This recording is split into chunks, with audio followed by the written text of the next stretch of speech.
My name is Anka Hanken. I moved to the United States 17 years ago, and I grew up during the Red Army faction's reign of terror. I grew up in a little town called Haddockson, which at the time had only 3,000 inhabitants. It's about 10 miles away from Göttingen, which is a well-known university city in what was West Germany at the time. I grew up in a turbulent time, with the Cold War in particular, as well as the remnants of British occupation. Student protests were numerous, which were anti-imperialist and especially pro-left-wing, which was pro-socialism. The Red Army faction was founded in 1970 by Andreas Bada and others. I don't remember the formation of the Red Army faction from when I was 6, but I know that it came out of the student protesting as well as the visit of Shah Mohammad Reza Pahlavi, a well-known dictator of Iran. His visit turned the protests into riots, which led to the death of student Beno Onasoga, who was shot by police, triggering the riots to turn against the police. I do, however, remember the effect they had on my life. I remember fear caused by their reign of terror. My father, Rolf, would turn on the news and I'd watch it and discuss it with him. Things like the arson of department stores, the bombing of U.S. bases in Germany, the abductions and assassinations of high-profile citizens like bankers and politicians dominated the conversation.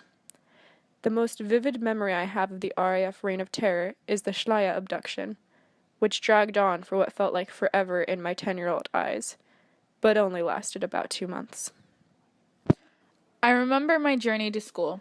It was incredibly long and tedious, including walking, taking the bus line, and more walking, being filled with conversations surrounding the latest RAF antics. On my way home from school, I had to pass through Göttingen, the center of the student riots. There was a demonstration at least once a week. My peers and I were told to stay away, but curiosity sometimes got the best of us.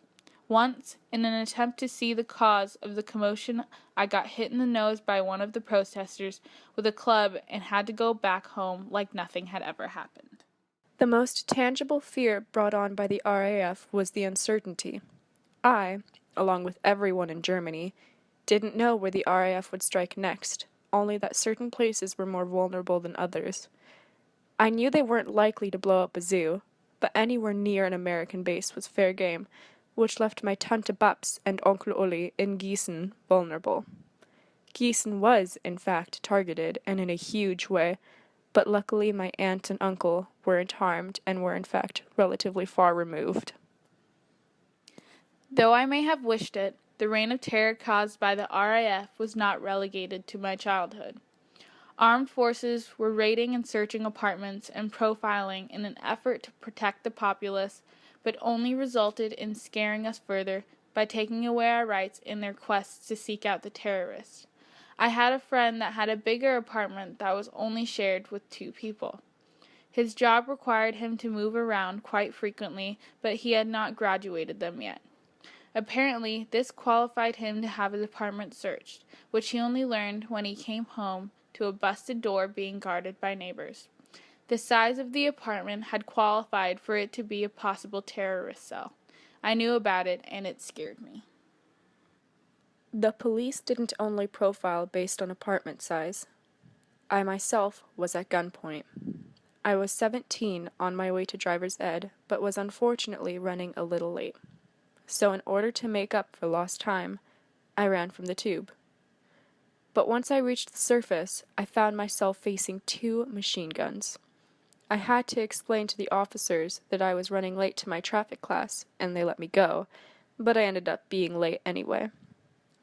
They had stopped me because anyone running out of the tube was considered suspicious, but I am still traumatized to this day. Though that was the most traumatizing experience with having guns pointed at me, it was not the only. There were routine traffic stops that meant that I had to stop the car to deal with officers pointing guns at me to make sure I wasn't a terrorist. Protocol required me to exit any vehicle I was occupying so they could thoroughly search it without interference. The RAF extended throughout my entire youth, from 1970 until 1998. On April 20th, 1998, an 8-page typewritten letter in German was faxed to the Reuters news agency, signed RAF with the submachine gun Red Star, declaring that the group had dissolved. The reign overall resulted in 30 years of fear I may never recover from.